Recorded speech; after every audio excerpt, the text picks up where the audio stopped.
Welcome to the Just Turner Talk Show. I'm Nancy Turner, your co-host. And as always, we try to give you informative information. We try to educate you, but most of all, we try to support you in your everyday life. And we try to have guests on the show that will enlighten your life. To maybe something that I guess today will say to help you out. We're going to be dealing with the prison information, in and out. That's the name of our program today, In and Out of Prison. And today we're so blessed to have Pearlie Contreras with us. She's from California, and I am too. And she's going to help us out a lot, because there's some things that I didn't know during the interview with her. I found very fascinating to her. Welcome, Pearl, to the Just Turner Talk Show. Well, thank you for having me. It's a blessing to be here today. It's a blessing to have you. I have some notes here, and I was telling Mr. Turner that how easy it is to deal with iPads these days versus the paperwork. Yes. And I can be more easier to do my interview with you. Now, in and out of prison, I want to talk about, first of all, inside of prison. And during the interview, I took some notes behind the walls. Why do you think people keep going back in and back out if the prison system is so bad? What do you think is the reason why people do that? Well, my feeling behind that is that women keep on going back because they rather go back to something that they're comfortable in doing. Mm-hmm. When they get out of prison, they're not accepted. True. So they only stay out for a little bit, and then they go back because they're comfortable being in prison. Yeah. And it's easier for them. They don't have to pay rent. They get free That's true. food. That's true. They get a free cot. Mm-hmm. They don't have to worry about anything. Exactly. But out in the real world, Mm-hmm. they must be able to take care of themselves. Exactly. And when you come out of prison, Mm-hmm. you might not believe it, but people look down on you when you come. Yeah. Where you come from? Oh, I just got out of prison. Yeah. You're right there. It's a red flag. Yes. Do you think people are afraid of people when they come out of prison? Is it a fear with the society? I think it's a stigma. It's a stigma that people have this feeling that people that have been to prison is just criminals, and they're going to be criminals all their lives. That's the key right there. Criminals all their lives. They're going to be criminals all their lives. But what I need to ask the public is, what does a person look like who's been to prison? Exactly. What does a person look like that's been to prison? That's true. Now, you sit and you're looking at me, and before my name was Mrs. Contreras, my number was 42320. So just by looking at me, would you think I was in prison? No. So, people stereotype. And They do. Yes.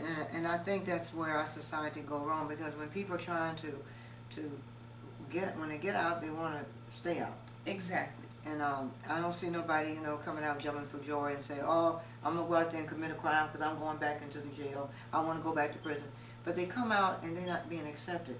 That's another talk show I want to do on veterans, almost feeling the same way. Exactly. And they served our country, so, it's bad. But behind the walls, I also wrote a note here where you were saying that the blame game. Now, once a person is arrested for a crime they have committed, okay, you find that, because you've done it yourself, you told me, that sometimes they'll blame God, or they don't take responsibility of their actions, but you took responsibility. Yes, I did. It took me, it didn't happen immediately. Yeah, okay. I was blaming everybody but myself. But once I realized that I was the one that did the crime, and I'm the one that got to do the time. Right. My stay there got easier, but it was real hard until I realized that I can't blame anybody but myself for what happened in my life. And to you out there listening to what we're talking about, keep one thing in mind. If you do the crime, yes, you must do the time. And accept it. Accept what you have done. Yes. Don't look at who turned you in. Don't look at if it wasn't for. If you didn't invite me to that party, That's right. I wouldn't be here. That's right. But you chose to Yes. go. You chose. Well, the drugs was there, and if the drugs wasn't there, I wouldn't have took a hit. Mhm. We can't have that blaming others. We have to, and I think the time is a lot easier, as you say, once we accept that. Do you find rebellion against God? In the beginning, I did, Mm-hmm. because I said, okay, if there's a God, Mm-hmm. why did He allow this to happen to me? Why did He do this to me? Here I am, between two big old mountains, and I'm down here in this little culture Mm-hmm. of its own, Right. and I know nobody. Why would He do this to me? Mm-hmm. So yes, to be honest with Yeah. you, Mrs. Turner, I was really angry, Mm-hmm. and it took me a long time to really understand that God didn't do this to me. Exactly. I did this to myself. To yourself. Now, He might have allowed it to happen Mm-hmm. Yeah. for my eyes to open Mm-hmm. to see that what I was doing in society, Mm-hmm. I was not being a productive citizen. No. You know, I was being everything but. Mm-hmm. And so He allowed these things to happen to me Mhm. to catch my attention. And that's a good way to look at it. And I noticed in the past, talking to different people that have been to prison and jail, that they say, once I got in, I realized that maybe this was good for me. Because the way I was going, somebody's going to kill me, or my children, would have maybe followed the habit, or I'm not good for my children, or whatever. Okay, dealing with that now, blaming God is not the answer. No, It's mainly thanking Him that you're still alive to get it right. exactly. Now we had also talked about in the prison system that, and this is something that maybe you don't know, but you should know out there in TV land, is that it's more men get visitors than women. That is so Yes. sad. Yes. That is so, and that's still going on though. It's still going on right today. Saturdays and Sundays Mhm. and holidays, the men prisons are packed. Mm. But if you to go to a woman's prison, Mm. it's only maybe 4 or 5 visitors in the visiting Oh my room. goodness! Did y'all hear that? That's That's all. sad. That is That's sad. all. And women have it harder because they have mothers that are out waiting for them to come home, Mhm. their children, Mhm. their mate, their husbands, Mhm. Mhm. and they have no visitors. It's That's either sad, though. because the mother is taking care of the children Mhm. and the father is probably working, trying to take care of the home. Mhm. So it's really sad. It is, because when I was going into the prisons in California, I noticed that the men did have more visitors than the women, and now I don't go into the prison, just the jails, and the women are saying they don't get visitors, No. and I have stopped even in the juvenile. I don't go to the boys' side like I used to, Mm-hmm. because one of the officers came to me and said, Miss Turner, could you find it in your heart to go to the girls? Yes, yes. And I was doing half and half. I was doing 30 minutes with the boys and 30 minutes with the girls. Mm-hmm. And so I said, well, I'll tell you, I'll do better than that. Yes. I said, after I pray about it and everything, I said, I'll just give my 1 hour to the girls. Mm-hmm. Because the boys was getting, the chaplain was coming in, the priest was coming in, Yes. all type of churches was coming in to the boys. Mm-hmm. But nobody went to the girls. I believe it. Yeah, so Yeah. now my ministry in the jail, in the juvenile is to the girls and to the women too. Mm-hmm. I go to the women because that's where there's not enough people going in. They need love. They do. They and need it's somebody very to visit. important. Yes. It is.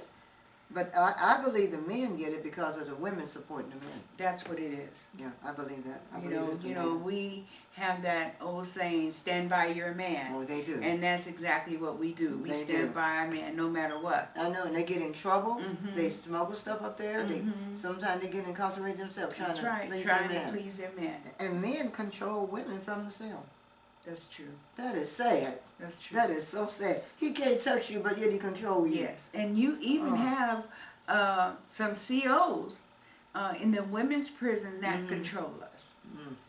That control us. If they say jump, all you need to know is how high he wants you to jump. Mhm. And if you don't do the things that he wants you to do, Mhm. you will suffer the consequences. I feel that it's blackmail. I think women in the jails that with the COs Mm-hmm. that they blackmail the women and they intimidate them. Like if you don't do what I say, you're going to hold. You go in the You know. hole, you get a 115. Mm-hmm. What's You a know, you go 115? see 115 is a write-up. Okay. It's a write-up, and you can challenge that write-up, or you can even go COVC. You know, they can make things up on you, anything. Oh, I You believe know, that. They're doing and that today outside. it's not only the male COs; it's some female COs Did also. y'all hear that? It's not just the men, some of the women. Wow. Mm-hmm. That is sad. Yeah. You would think they would have some type of, we talk about that empathy? Yes. No, they don't. They've been trained to be hard, not to buddy with you, That's right. even if they desire to do it. And sometimes they overdo it. Yes. And I told you about the woman that was in the men prison, Mm. and she was Yes, one of you the did. guards, and the guy got loose and he beat the woman up more than he beat the man, and they actually said, why you beat her up so bad? Yeah. And he was saying because, you know, she shouldn't have been there. Let her know she is not tough as she thinks she is. Mm-hmm. And we had a relative a long time ago, though, that got beat up because she threw her weight around, Yes.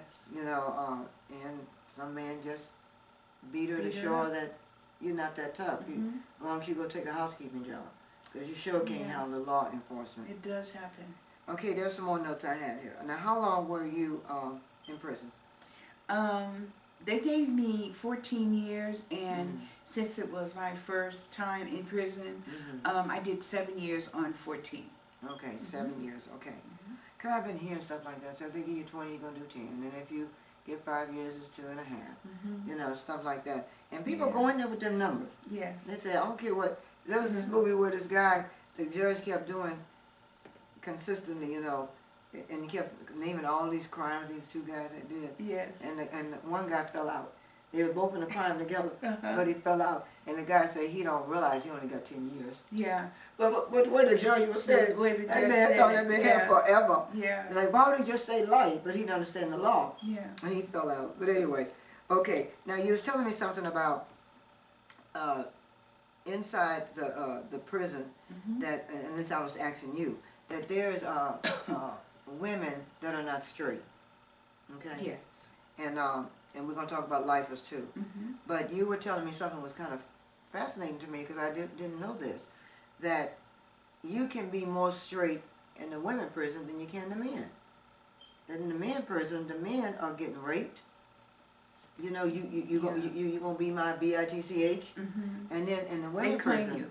yes, They claim claim you. you. Now tell us about on the women's side, how does that work? So usually, when you come to prison, Mm-hmm. they have inmates working in prison, Mm-hmm. and in R&R. R&R is receiving and releasing. Okay. And so if you have a lifer, sometimes you can have a lifer that has a long time and has nothing to lose, and that lifer can say, I claim her. Mm-hmm. And you won't know that until you get on the yard that you've been claimed. Oh wow. And once that person tells you that they're interested in you, Mm-hmm. and you start accepting gifts and canteen and protection and all this good stuff, and you eating good, and everybody respect you because Yeah. you with this, Mm-hmm. you know, big baller, Okay. you know, and then you turn around and you playing games with this lifer. It's not good. That's when they will, Yeah. you know, give you what they Because you're feel using that you them and you're deserve. misleading them too. Yes. Yeah. Now, as far as raping women in prison, usually women only get raped when they have a child case, something that they've done to a child, Okay. or if they've hurt their mother. Then they Isn't will that something? they will wait, and they would either get you on the yard in the bathroom, or they'll tell someone to be a lookout, and then they'll go in the room while the door is open, go in the room and beat you, and then come out. By the time the COs find Yeah, out they- about it, they it's were over there. with. But you mentioned something too, Ms. Contreras, about the a broom. You said sometimes they're cruel enough to Yes. put a broom up in you like Yes. that. Yes, I've seen it done. Oh, God. Yes. I mean, just what you In the, just in said. the Sharon, ladies' bathroom on the yard. Yeah. Hmm. It's so educational how the women prison versus the men. Yes. It's just thinking about it, you know. And I hope the children that look at this on Saturday will hear what we're saying, that prison is not a good place to go, and you're not going to go unless you do a crime. So you think about that. That's right. You know, That's so right. now you were saying also that inside with a lifer, and then this is what I found. I want y'all to hear this in TV land, because it really is like, wow, that if a lifer, if you get with a lifer, now me with a lifer would have been someone's for life, true, but I'd be scared of them, because I know they can beat me down. What you gonna do? Just put them in the hole? I mean, nothing else you can do to them. If they don't kill me, they ain't gonna be the electric chair. Yeah. But you got the other side of a lifer. A lifer don't have to be that mean, terrible person. No. Tell us about the lifer. It could be a little different than what I just described. And it is. I mean, people have the perception that, okay, a person is in there for life, so they got to be this real bad person. But let me tell you from firsthand that a lot of the lifers that I met are good, educated individuals. Yes. And they make themselves active within the community of the jail. They do something. They head of the WIC. You know, they head of the chapel. They're doing some. Yes, they're doing different things. They educate other women on HIV and hepatitis C. Yes. And so all the lifers in there are not tough. Now, you have some lifers that, you know, of course, they don't have anything to lose. So they are in jail doing their thing, you know. And so this makes them very popular, you know. Yeah. And so you might have a lifer that says, well, I choose you to be my running person, you know, and that means you would hold drugs for them and do everything for them? Yes. Okay. Yes. And it's no snitching in prison. You don't snitch in prison. That's one thing I know. I don't care what prison you in. No snitching in prison. That's one thing I tell you. Yes. That's something like a taboo. You do that, you out of here. You know. Now dealing with now you said there's eight. Well, you were 8 women to a cell plus a lifer? Eight beds. It's 8 beds. Sometimes you'll have a lifer in there. Okay. Some lifers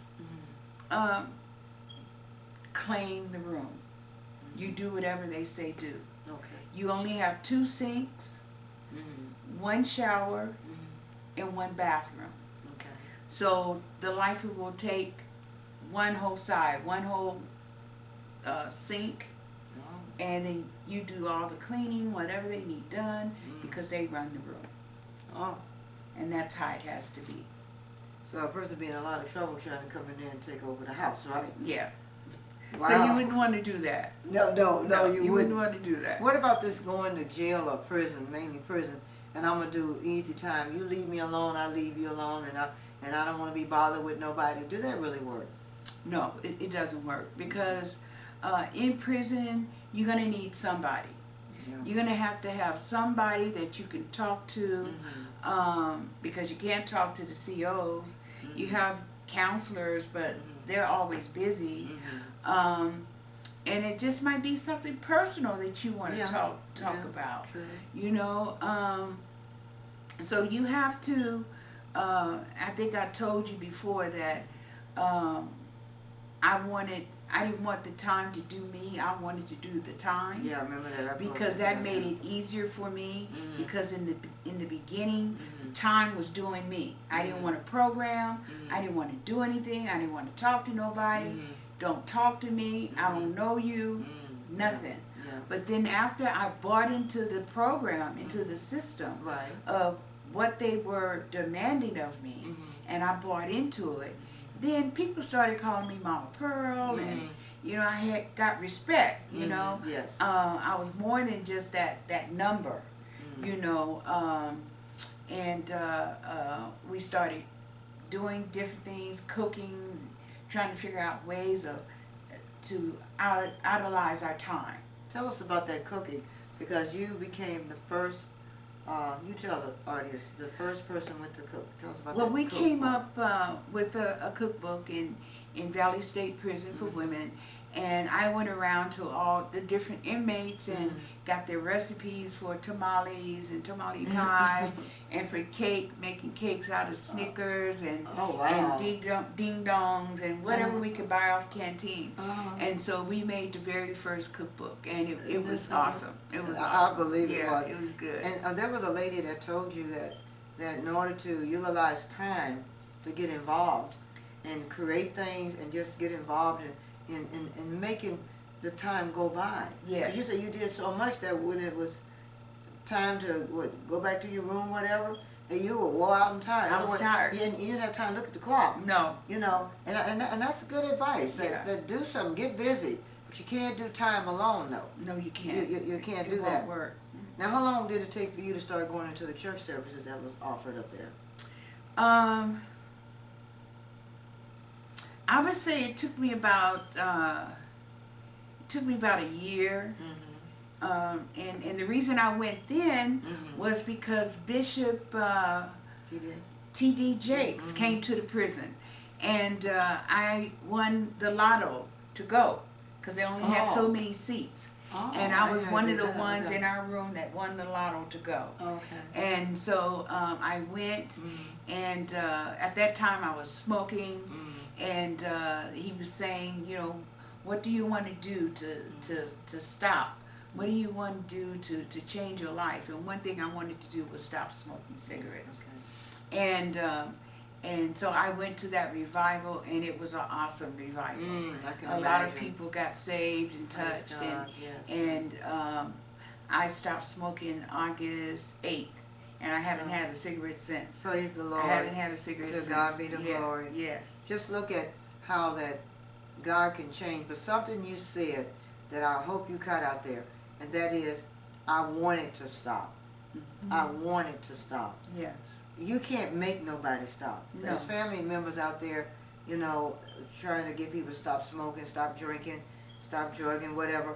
But that person have to want to stop. Want to stop. And that's the only way it's going to work. And I think the same way applies to the prison. Mm-hmm. That once you out, if you really don't want to go back, you don't have to go back. You don't have to go back. I really believe that. Yeah. Because believe me, that prison is not like Disneyland where, oh my God, let's go back. Let's go back. I know. To me, I only wanted to go once, and that's what I did. I went one time and one time only. And that was enough for me. I had wrote something down here. What you said, it was about Disneyland, and it put a smile on my face. You know, it's not a place that you want to go back twice. No, you know, I mean, once enough. Once enough. But if you get caught up in that recycling and going back and forth, but the only reason why is that because society is almost pushing you back in there. Yes. Like you said earlier, that, you know, if you're not getting that support, then you're thinking about the 3 square meals. I have somewhere to lay my head. Yes. You know, and I'm familiar with the prison, but out here in this world, and it's sad when the world has changed. That's right. See, the world, when people go to prison, especially for some years, they come back out, it's unchanged. Yeah. Things are not the same. And sometimes family is not the same. Exactly, because some women come out and they got computers now. They got all this new technology. They don't even know what it is. I know. You know, they don't even know where to start from. Exactly. You know, they go in prison, and we want to stop the recidivism. Yes. We want to stop the recidivism. And as you know, the old saying says, it takes a village to raise a child. Well, it takes a whole community to stop women from going back to prison. All these different agencies that's out here need to get together, and we need to help these women and stop them from going back. Speaking of that, what agency did you decide to go to? Well, what I started doing, when I got out of prison, I knew that I had to have A, B, C, and a possible D plan in order to make it out into society. That makes sense, yes. I also knew that I wanted to be a taxpayer again. I wanted to be a productive citizen again. Okay. So what are you going to do? What are you going to do to get your get people to respect you again? Because now you got to go and tell everybody you've been to prison. But how are you going to get your respect? Exactly. You've been a number for so long. What are you going to do? What are you going to do? So what I did was I went back to school, and I started at Merritt College in Oakland, and I got a associate's degree in social work. Okay. And then I transferred from Merritt College to City College in San Francisco, and I started going to the drug and alcohol studies, where I graduated from that in 2008. But at that time, I had to do an internship. Okay. And I chose to do an internship at a agency called WayPass, and which stands for Women's Aftercare Program. And we, you have to have been in jail or prison in order to work at this agency. Okay. And so I finally took the test with the state of California, and I passed the exam. Praise God. And so I'm a licensed, certified substance abuse counselor. And all the praise go to Yes, it does. Yes. But still, you were motivated. Now, what you said is that you wanted to be a productive, but the part I like, the taxpayer. You know, somebody be saying, I don't want to pay no tax. You know, but you wanted to get back into society. You want to be responsible. Yes. And you wanted to be able to be part of the human race again. Exactly. You know, but that's something that it has to come to a point where you have to feel like what you felt. Everybody don't feel that way. No. Praise the Lord. Well, we have a part 2, and right now we're at the end of our part 1, and I wanted to, we're coming back with part 2.